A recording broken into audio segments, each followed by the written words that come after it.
before we start, there's I guess a question of why is corruption a development topic, and there's certainly I certainly don't mean to say there's no corruption in developed countries as well. There certainly is corruption in developed countries. I'm sure all of you have seen examples of corruption cases in the U.S., for example. But in general, when people try to measure corruption as best they can and plot it against per capita income, it looks like this is a problem that's more severe in developing countries. Okay, so for example, this is the perceptions-based index, right? And this is from an older paper. This is from like the 1980s, where kind of on the right there's kind of more better bureaucratic efficiency. Over here is kind of worse bureaucratic efficiency. This is from the early 80s. Some of the countries may have moved around a lot since then. Like Zimbabwe probably wouldn't be scoring nearly as high today as it is then.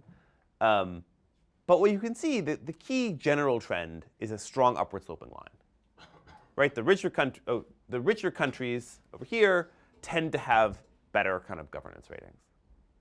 Right, and that seems to be very robust. Kind of if you do more modern data, some of the countries would move around, but it's certainly there.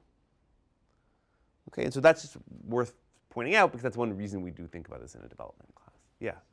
So isn't there like somewhat of an endogeneity issue here, where like poorer countries, people tend to be less productive, or they have less technology to make these things efficient, and that's part of the reason that they're poor? Yes, exactly. It's a great point. Okay, so one story is, I guess you were sort of saying it both. You're saying you were giving both ways in your example. Exactly. So one view is, one thing I can buy when I get rich is kind of a good government, right? And the other thing is good government might help me get rich. And both of those could be contributing to these relationships. Absolutely right. So in part, when I said, so what does this tell us? It tells us there's a strong correlation. It does not answer the causation question. Okay, and so actually, this paper that I took this from was a very early, 95 doesn't seem maybe that early, but it was an early attempt to kind of look at the causation question from corruption to economic growth. So does worse corruption cause lower economic growth? Was actually they were trying to identify the direction here. And actually, here's a question. So I'll tell you what this paper did, and you can tell me what you think of it. So this paper said, okay, we're going to regress economic growth and corruption, but we recognize that the channels could go in either direction. So what do we need? We need an instrument, right? We need an instrument for corruption. Okay, and they said our instrument for corruption is going to be ethno-linguistic heterogeneity. Okay, so that was what this paper did. So do you guys think that's a good instrument, bad instrument? Like, what would you want to check? What would you want to think about to see if that's a good or a bad instrument? I feel like it could possibly fail the exclusion restriction because like different ethnic groups will cause you to have different incomes later on. Yeah, exactly.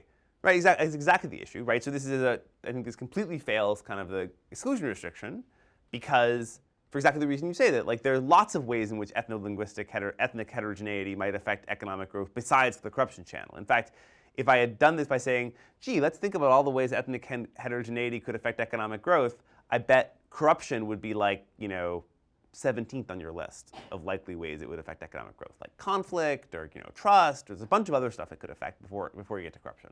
So exactly, I think it fails the exclusion restriction. So I think it's actually, I think actually identifying this as sort of a challenging, in either direction is actually a challenging problem.